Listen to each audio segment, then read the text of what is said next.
It would be different if we had video footage of the cops pulling up saying, "Man, I just can't wait to kill this black guy today." And then when they approach George Floyd, he turns around, puts his hands behind his back, and the police officers just take his head and slam it into the brick wall. Then you might have a point that this was a racially motivated act of police brutality. But black people decided to burn down America for it, instead of rioting and protesting about a 3-year-old baby girl who gets shot in a drive-by shooting. We've just accepted that violence. In fact, we encourage it through our music. And we get offended when people point that out. How? Black people have voted Democrat at over a 90% rate for the last 60 years. And the black community has become significantly worse. And because the Democrats see that they'll get the black vote whether they help them out or not, they just completely ignore us and instead prioritize whatever other oppressed group they deem important at the time. Illegal immigrants, transgenders, and then enlist black people in their culture war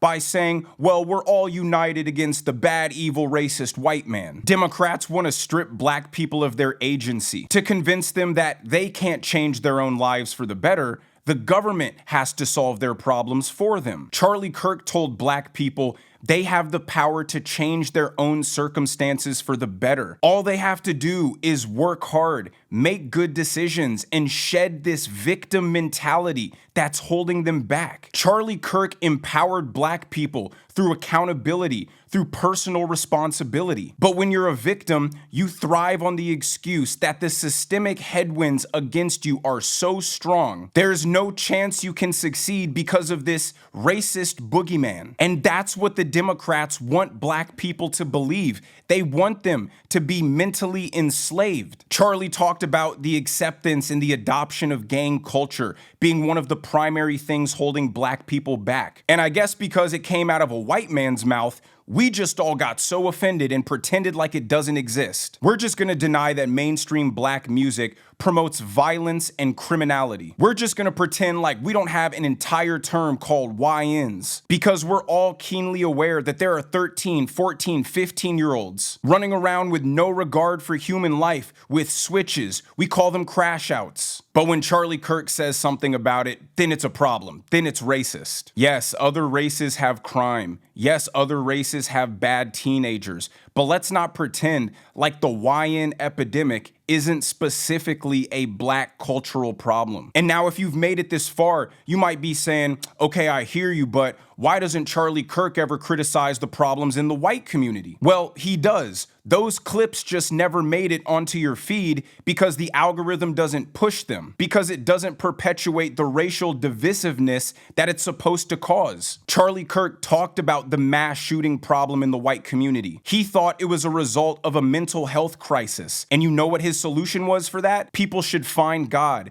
People should get married early. People should have kids, and they will find purpose and fulfillment. He talked about the opioid and the fentanyl crisis, which disproportionately affects poor whites. His solution was strong border policy that would stop the flow of these drugs that are killing people and destabilizing poor white communities. He talked about societal degradation in the white community. He blamed feminism, an ideology that has led to now more women being depressed than ever and more men feeling lonely and lack of purpose. And then they turn to these online communities which end up radicalizing them. He encouraged women to return to their natural role that would bring them the most fulfillment as a wife, as a mother. That would force men to grow up, to mature, to be dutiful, to be responsible, to be able to have the fulfillment of working hard, of providing for a family that loves you. I'm not here to tell you you even have to like Charlie Kirk. I'm just here to defend the man's character and say he was not a racist. Someone criticizing you doesn't make you racist. Someone telling you hard, uncomfortable truths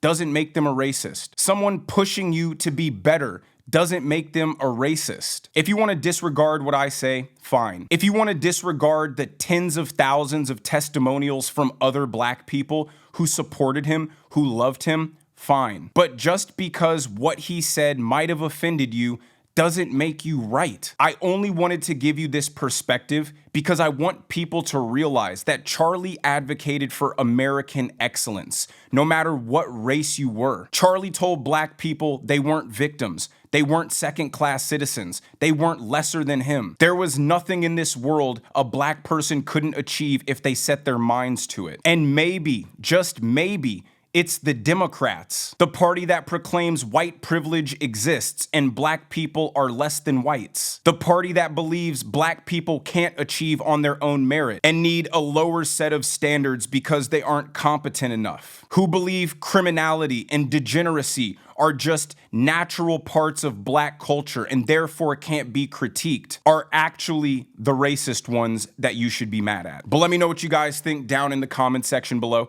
If you enjoyed the video, make sure you hit that like button. Make sure you subscribe to the channel if you haven't already. Turn on those notification bells so you never miss a video.